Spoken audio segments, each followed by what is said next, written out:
Halo guys, Assalamualaikum warahmatullahi wabarakatuh. Jumpa lagi dengan saya Ani UMT. Pada kesempatan ini saya akan membahas tindakan praktek ya, yaitu adalah tindakan latihan range of movement atau ROM exercise. Tapi sebelum itu, sebelum kita lanjut tentang pembahasan prakteknya, jangan lupa like, subscribe, and share supaya video ini lebih berkembang lagi dan bermanfaat untuk yang lainnya. Terima kasih. Kita langsung saja mulai dari skenario-nya ya.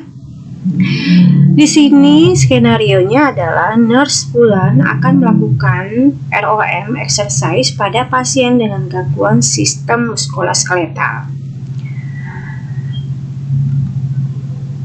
Nah, di sini ada minimal question. Pertama, yaitu kita harus mengetahui apa definisi ROM exercise. Yang kedua, nanti mahasiswa dituntut untuk menjelaskan tujuan dari ROM, kemudian menjelaskan jenis ROM, kemudian menjelaskan indikasi ROM, kemudian menjelaskan kontraindikasi ROM, kemudian menyebutkan gerakan ROM.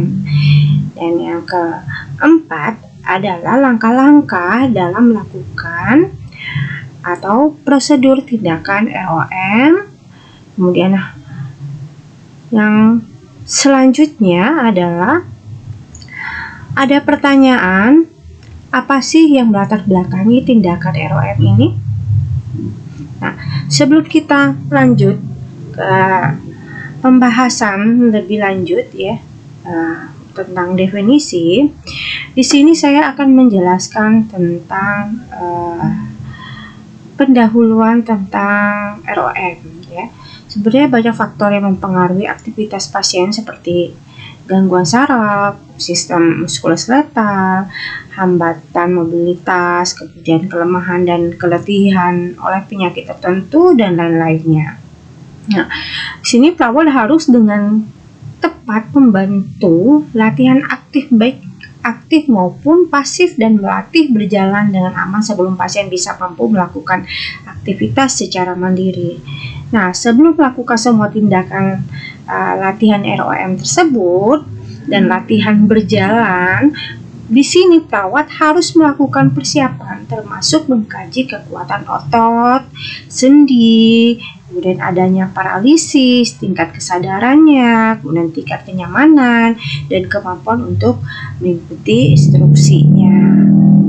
Nah, di sini ya teman-teman diharuskan juga menyiapkan alat sesuai kondisi pasien pada waktu latihan jalan, seperti mungkin kita menggunakan kruk, walker, chains, dan lain-lainnya.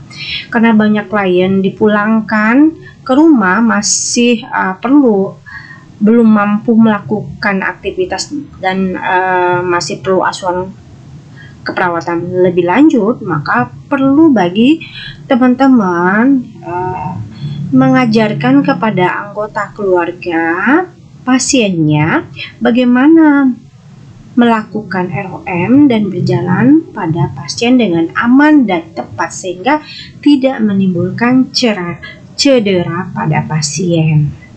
Oke, mungkin seperti itu. Nah, untuk definisinya di sini adalah range of movement atau ROM merupakan latihan gerak sendi yang dilakukan oleh perawat kepada pasien. Nah, ROM ini juga merupakan suatu kegiatan yang dilakukan untuk memenuhi kebutuhan aktivitas. ROM dapat dilakukan secara aktif ataupun pasif. Nah, aktif jika pasien dapat melakukan secara mandiri, pasif jika latihan dijalankan oleh seseorang, atau aktif bisa juga dengan bantuan jika pasien melakukannya sendiri, tetapi perlu bantuan orang lain.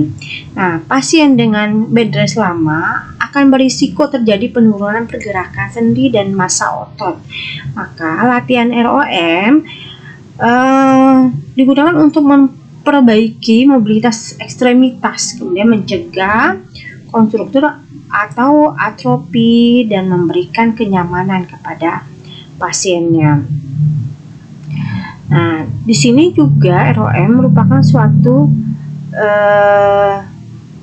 kegiatan atau latihan yang dapat menggerakkan persendian seoptimal dan seluas mungkin sesuai kemampuan seseorang yang tidak menimbulkan rasa nyeri pada sendi yang digerakkan. Adanya pergerakan pada persendian akan menyebabkan terjadinya peningkatan aliran darah ke dalam kapsul sendi ketika sendi digerakkan. Nah, permukaan kartilago antara kedua tulang akan saling bergerakan atau bergesekan. Nah, kartilago banyak mengandung proteoglikan yang menempel pada asam hyaluronat yang bersifat hidrofilik. Nah, adanya penekanan pada kartilago akan mendesak air keluar dari matriks sinovial. Nah, bila tekanan berhenti, maka air yang keluar ke cairan sinovial akan tertarik kembali dengan membawa nutrisi dan cairan. Nah, seperti itu ya. Kemudian untuk tujuannya di sini pertama adalah mempertahankan fleksibilitas dan mobilitas sendi. Yang kedua, mengembalikan kontrol motorik. Yang ketiga, meningkatkan atau mempertahankan integritas ROM sendi dan jaringan lunak. Yang keempat, membantu sirkulasi dan nutrisi sinovial. Yang kelima, menurunkan pembentukan kontraktur terutama pada ekstremitas yang mengalami paralisis. Yang keenam, memaksimalkan fungsi ADL. Yang ketujuh, mengurangi dan menghambat nyeri. Yang kedelapan, mencegah bertambah buruknya sistem neuromuskular. Yang kesembilan, mengurangi gejala depresi dan kecemasan. Kesepuluh, meningkatkan harga diri. Dan yang ke-11 adalah meningkatkan citra tubuh dan memberikan kesenangan kepada pasien. Kemudian yang selanjutnya adalah jenis ROM ya. Di sini kita kenal 3 jenis ROM, yaitu latihan ROM aktif dan aktif dengan penampingan dan latihan ROM pasif ya. Kalau latihan ROM aktif di sini adalah gerakan aktif, adalah gerakan yang dihasilkan oleh kontraksi otot sendi, latihan yang dilakukan oleh klien sendiri. Hal ini dapat meningkatkan kemandirian dan kepercayaan diri klien. Kemudian yang kedua adalah latihan aktif dengan pendampingan atau aktif asisten. Latihan tetap dilakukan oleh klien secara mandiri dengan pendamping atau didampingi oleh perawat. Nah, peran perawat dalam hal ini adalah memberikan dukungan atau membantu untuk mencapai gerakan ROM yang diinginkan. Kemudian yang ketiga adalah latihan ROM pasif. Pada pasien yang sedang melakukan bed rest atau mengalami keterbatasan dalam pergerakan latihan ROM pasif sangat tepat dilakukan dan akan mendapatkan manfaat seperti terhindarnya dari kemungkinan kontraktur pada sendi. Setiap gerakan yang dilakukan dengan reg yang penuh maka akan meningkatkan kemampuan bergerak dan dapat mencegah keterbatasan dalam aktivitas. Nah, ketika pasien tidak dapat melakukan latihan ROM secara aktif, maka perawat bisa membantu untuk melakukan latihan tersebut. Sini latihan dapat dilakukan oleh perawat atau tenaga kesehatan lainnya. Peran perawat dalam hal ini dimulai dengan melakukan pengkajian untuk menentukan bagian sendi yang memerlukan latihan dan frekuensi latihan yang diperlukan. Jadi harus disesuaikan dengan kondisi pasiennya ya. Kemudian yang berikutnya adalah indikasinya. Nah, di sini indikasinya ada 2 ya. PROM dan KROM. Nah, kalau PROM di sini pada daerah di mana terdapat inflamasi jaringan akut yang apabila dilakukan pergerakan aktif akan menghambat proses penyembuhan. Yang kedua, ketika pasien tidak dapat atau tidak diperbolehkan untuk bergerak aktif pada ruas atau seluruh tubuh, misalnya keadaan koma, kelumpuhan, atau bed rest total. Sementara yang AROM, pada saat pasien dapat melakukan kontraksi otot secara aktif dan menggerakkan ruas sendinya, baik dengan bantuan ataupun tidak. Yang kedua, pada saat pasien memiliki kelemahan otot dan tidak dapat menggerakkan persendian sepenuhnya, maka gunakan AROM. Oke, untuk selanjutnya itu adalah kontraindikasinya. Ya. Di sini kontraindikasi yang pertama, latihan ROM tidak boleh diberikan apabila gerakan dapat mengganggu proses penyembuhan cedera. Yang kedua, ROM tidak boleh dilakukan bila respon pasien atau kondisinya membahayakan, ya, atau life threatening. Kemudian, di sini untuk ROM yang tidak boleh dilakukan bila respon pasien atau kondisinya membahayakan, pertama itu ROM dilakukan secara hati-hati pada sendi-sendi besar, sedangkan AROM pada persendian dan kaki untuk meminimalisasi venostatis dan membentuk trombus. Nah, yang kedua itu pada keadaan setelah infak miokard, operasi arteri koronaria dan lain-lain. AROM pada ekstremitas atas masih dapat diberikan dalam pengawasan yang ketat. Kemudian gerakan ROM di sini ada beberapa macam, ya, yang perlu kita ketahui. Nah, yang pertama itu adalah fleksi, ya. Fleksi ini adalah gerakan menekuk persendian. Nah, yang kedua itu ada gerakan ekstensi. Ini gerakan meluruskan persendian. Nah, yang ketiga ada istilah abduksi. Abduksi ini adalah gerakan menjauhi sumbu tubuh, ya. Yang keempat itu gerakan aduksi, ya, artinya gerakan mendekati sumbu tubuh. Yang kelima itu rotasi, itu gerakan memutar atau menggerakkan satu bagian melingkari aksis tubuh. Yang keenam itu adalah pronasi, ya, yaitu gerakan memutar ke bawah atau melungkupkan tangan. Yang ketujuh adalah supinasi, yaitu gerakan memutar ke atas atau menegadahkan tangan. Yang ke-8 adalah inversi, yaitu gerakan ke dalam. Nah, yang ke-9 yang terakhir adalah eversi, yaitu gerakan keluar. Oke. Nah, untuk pembahasan berikutnya adalah alat yang dibutuhkan. Nah, pada tindakan ini, ya, tindakan ROM ini kita memerlukan alat yang berupa tempat tidur, ya, kemudian balok drop foot, ya, kemudian handscoon, ya. Handscoon ini bisa kita gunakan, bisa tidak, ya. Jadi tergantung kondisi pasiennya. Yang berikutnya adalah bantal. Yang berikutnya adalah ginometer. Ini fungsinya untuk mengukur derajat ketika kita melakukan ROM, derajat sudut, ya, supaya lebih maksimal atau sempurna sudutnya. Oke. Nah, untuk selanjutnya itu adalah persiapan. Nah, di sini ada beberapa persiapan yang harus kita siapkan kepada pasien atau yang harus kita lakukan kepada pasien. Pertama adalah menjelaskan tujuan pelaksanaan. Nah, kita harus menjelaskan tujuan pelaksanaan yang akan kita lakukan kepada pasien, ya. Kemudian yang kedua adalah mengatur posisi lateral atau keadaan terlentang, ya. Pada pasien itu tidur terlentang seperti biasanya. Nah, yang berikutnya adalah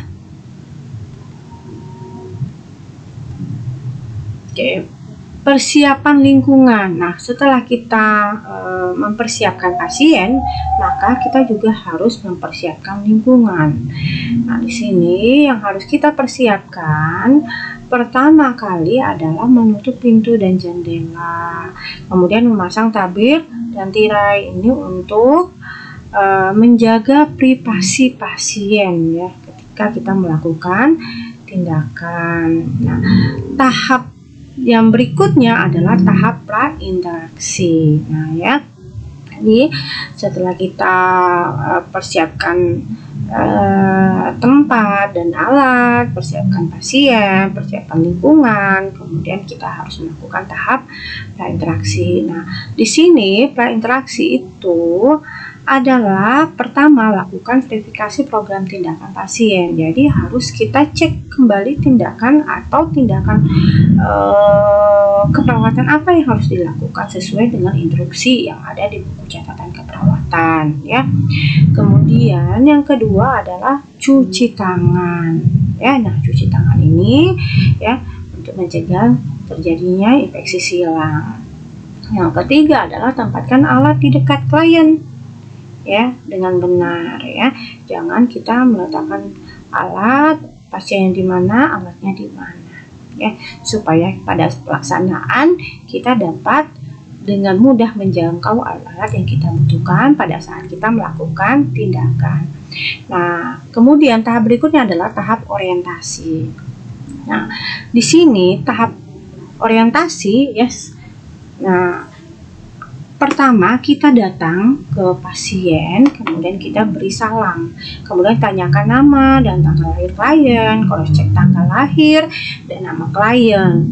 Nah, di tanda pengenalnya panggil klien dengan namanya ya.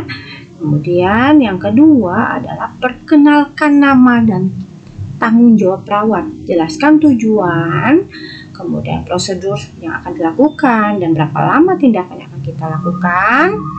Kemudian jelaskan dengan sebenar-benarnya sama pasien ya. Kemudian yang ketiga adalah tanyakan persetujuan dan kesiapan klien sebelum tindakan dilakukan. Kemudian kita membaca basmalah ya. Seperti itu untuk tahap orientasinya. Sebelum melakukan tindakan, kita harus membaca catatan keperawatan terlebih dahulu untuk mengetahui tindakan yang akan kita lakukan. Kedua adalah mencuci tangan ya. Lakukan cuci tangan dengan 6 langkah ya, menggunakan air yang mengalir dan sabun. Alat yang kita butuhkan kita persiapkan terlebih dahulu. Alatnya berupa tempat tidur, bantal, balok drop foot, dinameter. Selanjutnya jangan lupa berikan salam, mengucapkan assalamualaikum warahmatullahi wabarakatuh, atau selamat pagi, selamat siang, atau selamat sore, atau selamat malam. Kemudian tanyakan nama dan tanggal lahir klien, kemudian cross check tanggal di tempat tidur dan di pergelangan tangan klien, cross check nama dan tanggal lahirnya, tanda pengenalnya ya, kemudian panggil klien dengan namanya. Yang kelima adalah perkenalkan nama dan tanggung jawab perawat, jelaskan tujuan, prosedur, dan lama tindakan yang akan dilakukan pada pasien. Misalnya nih, nama saya adalah Nuraini, saya adalah perawat. Di sini saya akan yang bertanggung jawab untuk menjaga ibu selama saya dinas dari dinas pagi ini. Di sini saya mau melakukan tindakan ROM yang mana merupakan latihan gerak sendi yang dilakukan oleh saya sendiri. Ini merupakan suatu kegiatan yang dilakukan untuk memenuhi kebutuhan aktivitas ibu. Nah, tujuannya itu memperbaiki tingkat mobilitas fungsional eksternal ibu, mencegah konstruksi dan pengecilan otot dan tendon, serta meningkatkan sirkulasi darah pada ekstremitas. Kemudian untuk mencegah menurunkan komplikasi vaskular, imobilisasi, dan meningkatkan kenyamanan kepada ibu. Tindakan ini akan saya lakukan selama kurang lebih 15 menit. tempatnya di tempat tidur ibu sendiri. Jika ibu bersedia, saya akan menyiapkan alat-alatnya. Bagaimana ibu? Apakah ibu bersedia untuk melakukan tindakan tersebut? Jika ibu bersedia, mengatakan bersedia, maka kita segera melakukan tindakannya. Tahap kerja selanjutnya yaitu yang ketujuh, memasang tabir dan tirai atau sampiran sebelum kita melakukan tindakan. Kemudian yang ke-8, membaca basmalah sebelum melakukan tindakan. Kita memulai, mari kita membaca basmalah terlebih dahulu. Bismillahirrahmanirrahim. Selanjutnya, mengatur posisi senyaman mungkin untuk pasien. Dianjurkan posisi lateral lurus atau terlentang tidur biasa. Apabila pasiennya mampu untuk duduk, kita persilakan untuk duduk. Selanjutnya kita masuk ke tahap kerja. Yang pertama itu pergerakan leher. Ya, di sini ada beberapa tindakan untuk melakukan pergerakan leher, yaitu flexion, extension, hyperextension, kemudian rotasi dan lateral flexion. Nah, yang pertama, letakkan tangan kiri perawat di bawah kepala pasien dan tangan kanan pada pipi atau wajah pasien. Kemudian lakukan gerakan rotasi, tundukkan kepala, putar ke kiri dan ke kanan. Kemudian fleksi dan ekstensi, gerakkan kepala menyentuh dada, kemudian kepala sedikit ditengadahkan. Kemudian yang ketiga, fleksi lateral, gerakkan kepala ke samping, kanan dan kiri hingga telinga dan bahu hampir bersentuhan. Kemudian yang ketiga adalah observasi perubahan yang terjadi pada pasien saat kita melakukan tindakan latihan leher. Ini dilakukan pada pasien yang mampu untuk duduk. Jika pasien tidak mampu duduk atau hanya dalam tidur, tindakan latihan leher bisa kita bantu dalam keadaan tidur terlentang. Selanjutnya adalah tindakan atau pergerakan pada bahu. Di sini ada beberapa tindakan untuk bahu. Yang pertama itu adalah fleksi atau ekstensi. Itu letakkan satu tangan perawat di atas siku pasien. Kemudian pasien pegang tangan pasien dengan tangan lainnya. Kemudian angkat lengan pasien pada posisi awal, lakukan gerakan mendekati tubuh, ya, seperti ini ya. Kemudian observasi perubahan yang terjadi pada saat kita melakukan tindakan ini, ya misalnya rentang gerak bahu dan kekuatannya. Apakah menurun ataukah meningkat. Kemudian sekarang abduksi, ya, abduksi dan aduksi. Letakkan bahu tangan perawat di atas siku pasien dengan pegangan tangan pasien dengan tangan lainnya. Kemudian gerakkan lengan pasien menjauh dari tubuhnya ke arah perawat atau ke arah samping, kemudian kembalikan ke posisi semula. Yang perlu kita perhatikan di sini adalah perubahan yang terjadi, misalnya rentang gerak bahu, kemudian adanya kekuatan dan adanya nyeri pada saat pelaksanaan. Yang ketiga adalah rotasi bahu, ya. Kemudian atur. Ini rotasi bahu ini adalah inward rotation dan out rotation. Ya, atur posisi lengan pasien menjauh dari tubuh ke samping dengan siku menekuk seperti ini. Kemudian letakkan satu tangan perawat di lengan atas dekat siku pasien dan pegang tangan pasien dengan tangan lainnya. Lakukan rotasi bahu dengan tangan ke bawah sampai menyentuh tempat tidur. Kemudian kembalikan lengan ke posisi awal. Kemudian gerakan lengan bawah ke belakang sampai menyentuh tempat tidur. Telapak tangan menghadap ke atas. Balikan ke posisi awal. Nah, catat apabila ada perubahan rentang gerak bahu, adanya kekakuan dan adanya nyeri pada saat melakukan tindakan. Tindakan yang berikutnya masih pada bahu, ya, ini dibantu tadi tidak dibantu, ya, ini dengan bantuan perawat, ya. Tindakannya sama seperti tadi. Kemudian yang berikutnya adalah tindakan pada siku. Nah, di sini gambarannya ya, untuk siku ya, apabila dilakukan dengan sendiri, ya, tangan yang dominan bisa membantu tangan yang tidak mampu ya, atau kurang mampu. Kemudian fleksi, di sini ada beberapa tindakan untuk siku, yaitu fleksi dan ekstensi. Nah, kegiatannya adalah atur posisi lengan pasien dengan menjauh sisi tubuh dan telapak mengarah ke tubuh pasien. Letakkan tangan perawat di atas siku pasien dan pegang lengan pasien dengan tangan lainnya. Tekuk siku pasien sehingga tangan pasien mendekat ke bahu. Letakkan dan kembalikan ke posisi semula. Ya, kemudian lakukan observasi terhadap perubahan yang terjadi, misalnya rentang gerak pada siku, kekuatan sendi, dan adanya nyeri pada saat pelaksanaan. Berikutnya adalah yang keempat, pergerakan atau latihan lengan bawah. Ya.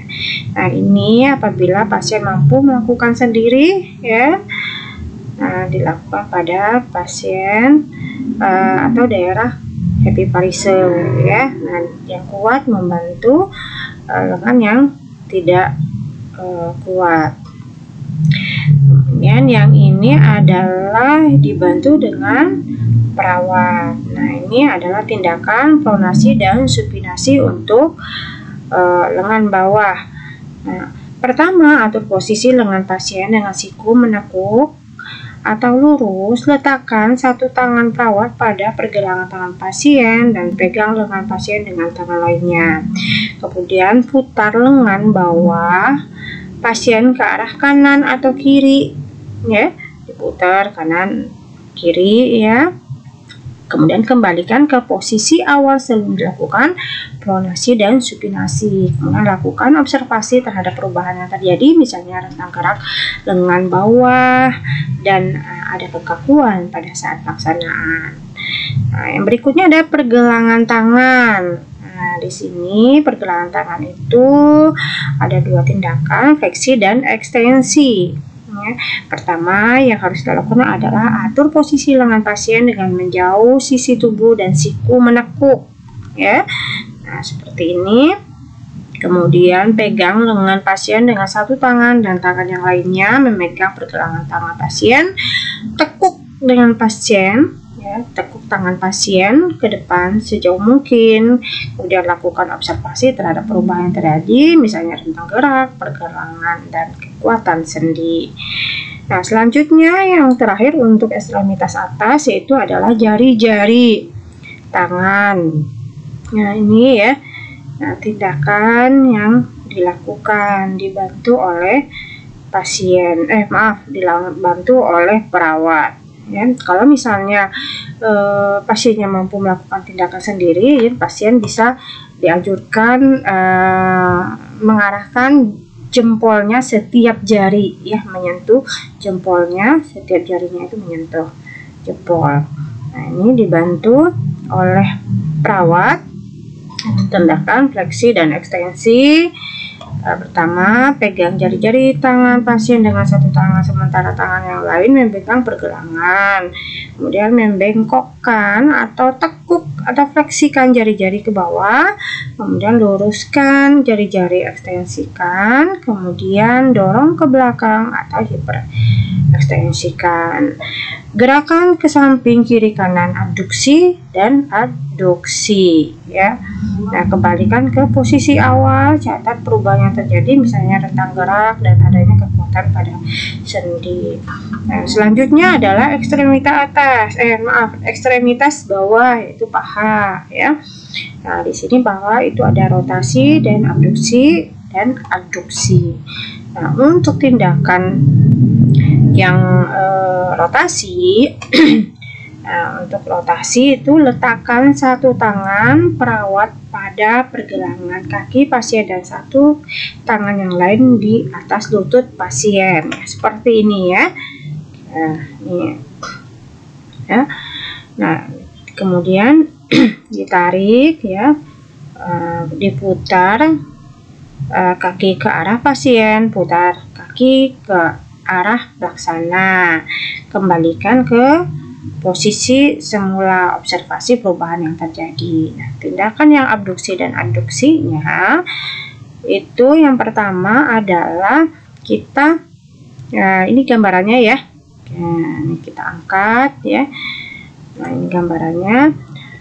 Pertama, letakkan satu tangan perawat di bawah lutut pasien dan satu tangan pada tumit. Angkat kaki pasien kurang lebih 8 cm dari tempat tidur dan pertahankan posisi tetap lurus. Gerakan kaki menjauh pada pasien dan ke samping ke arah perawat.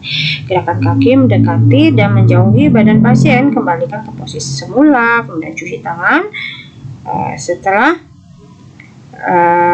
prosedur dilakukan, kemudian observasi perubahan yang terjadi, misalnya tentang gerak dan adanya kekuatan sendi. Nah, ini kalau misalnya ada yang luka ya, boleh kita cuci tangan. Nah, kalau misalnya tidak ada, ya pasti ada tindakan yang lain yang harus kita lakukan ya, karena pada tindakan latihan pada lutut ya, cuci tangannya bisa kita skip.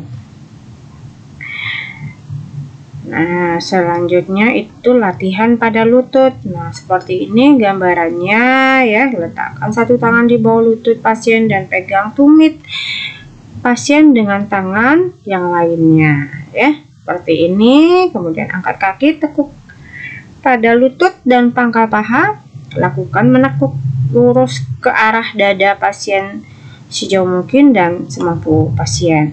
Kemudian turunkan dan luruskan lutut dengan tetap mengangkat kaki ke atas. Kemudian kembalikan ke posisi semula. Cuci tangan setelah prosedur dilakukan. Kemudian observasi perubahan yang terjadi, misalnya rentang gerak dan adanya kekakuan pada sendi. Nah, tindakan yang berikut adalah latihan pada pergelangan kaki ya. Gambarannya seperti ini ya. Nah, ini tindakan fleksi dan ekstensi ya. Nah, maaf, ini adalah fleksi dan ekstensi ya. Nah, letakkan satu tangan pada telapak kaki pasien dan satu tangan yang lainnya di atas pergelangan kaki. Nah, jaga kaki lurus dan rileks. Tekuk pergelangan kaki, arahkan jari-jari kaki ke arah dada atau di bagian atas tubuh pasien, kemudian kembalikan ke posisi awal. Dan tekuk pergelangan kaki menjauhi dada pasien, jari dan telapak kaki diarahkan ke bawah. Kemudian observasi ya, observasi harus dilakukan perubahan yang terjadi pada saat melakukan tindakan, misalnya rentang gerak dan kekakuan. Yang berikutnya adalah tindakan insersi dan eversi. Nah, ini pegang separuh bagian atas kaki pasien dengan tangan kita atau pelaksana dan pegang pergelangan kaki pasien dengan tangan satunya. Nah, putar kaki dengan arah ke dalam sehingga telapak kaki menghadap ke kaki lainnya. Kemudian kembalikan ke posisi semula. Nah, putar kaki keluar sehingga bagian telapak kaki menjauhi kaki yang lainnya. Kembalikan ke posisi awal, observasi perubahan yang terjadi, misalnya rentang gerak dan adanya kekuatan sendi. Yang berikutnya adalah jari-jari kaki ya, latihan pada jari-jari kaki. Nah, ini gambarannya ya. Nah, tindakannya adalah fleksi dan ekstensi jari-jari. Pegang jari-jari kaki pasien dengan satu tangan, sementara tangan lain memegang kaki ya. Bengkokkan, tekuk jari-jari kaki ke bawah, luruskan jari-jari, kemudian dorong ke belakang. Kemudian gerakkan sampai ke samping kiri dan kanan, adduksi dan abduksi. Kembalikan ke posisi awal, kemudian kita observasi, misalnya adanya rentang geraknya dan adanya kekakuan pada sendi ya. Kemudian tindakan selanjutnya untuk latihan ROM sudah kita lakukan ya. Kemudian setelah selesai, pasien dirapikan kembali, kemudian membuka sampiran jika perlu ya.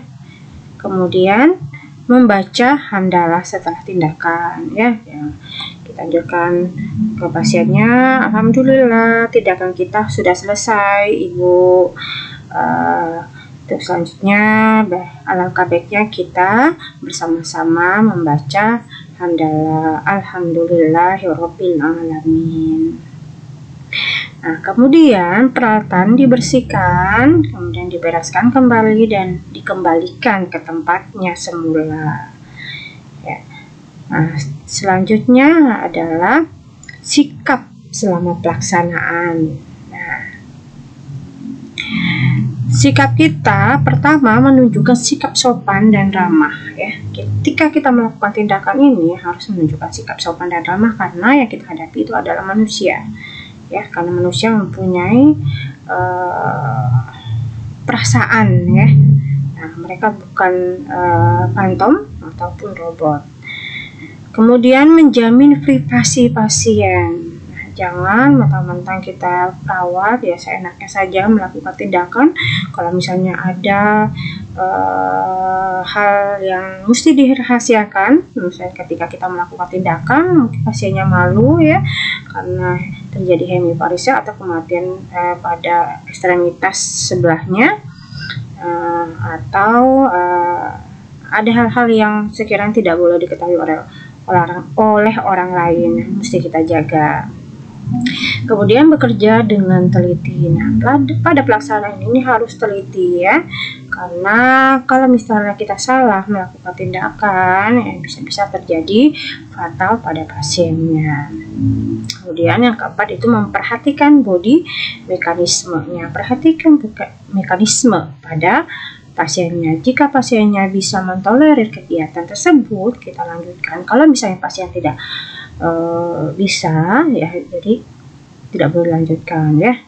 Jadi dilakukan sesuai kemampuan pasiennya, ya. Kemudian selanjutnya adalah tahap terminasi. Di sini tahap terminasi itu beri reinforcement positif pada klien ketika pasien mampu melakukan kegiatan tersebut. Kemudian jangan lupa juga mengevaluasi hasil yang dicapai, itu subjek dan objeknya, ya, tidak terjadi cedera pada saat kita melakukan. Kemudian tanyakan keadaan dan kenyamanan pasien setelah tindakan, peningkatan tentang gerak sendi, ya. Kemudian kontrak pertemuan selanjutnya, ya, bila kita melakukan tindakan selanjutnya. Kemudian mengakhiri pertemuan dengan baik dan sopan, ya. Nah, Ibu, tindakan kita selesai, ya. Saya permisi. Jika ada keperluan boleh temukan saya atau panggil saya di ruang station. Nanti juga saya akan datang kemari untuk melakukan tindakan selanjutnya, misalnya memberi makan pada pasien, misalnya seperti itu, ya. Kemudian yang kelima adalah membuka sarung tangan dan cuci tangan, ya. Kalau misalnya kita menggunakan sarung tangan, kalau enggak ya langsung cuci tangan, ya. Cuci tangan dengan 6 langkah, ya. Bisa menggunakan air mengalir dan sabun atau hand sanitizer. Kemudian yang berikutnya adalah dokumentasi, ya. Dokumentasi yang perlu kita dokumentasi di sini adalah nama pasien dan perawat yang melaksanakan tindakan, tanggal dan waktu prosedurnya, kemudian toleransi pasien terhadap prosedur, kemudian instruksi yang diberikan pada pasien atau keluarga. Ya, mungkin ya itu saja tindakan yang harus kita lakukan pada saat kita melakukan tindakan ROM, ya, atau tindakan latihan range of motion ROM exercise. Terima kasih atas perhatiannya. Lebih dan kurangnya saya mohon maaf jika ada salah-salah kata, ya. Dimaklumi karena saya adalah manusia biasa yang tidak luput dari salah dan kekurangan. Jangan lupa, ya, apabila video ini bermanfaat bagi teman-teman semuanya, jangan lupa like, subscribe, and share supaya video ini lebih berkembang lagi dan bermanfaat bagi yang lainnya. Terima kasih. Wassalamualaikum warahmatullahi wabarakatuh. Sampai jumpa pada kesempatan yang lainnya. Dadah.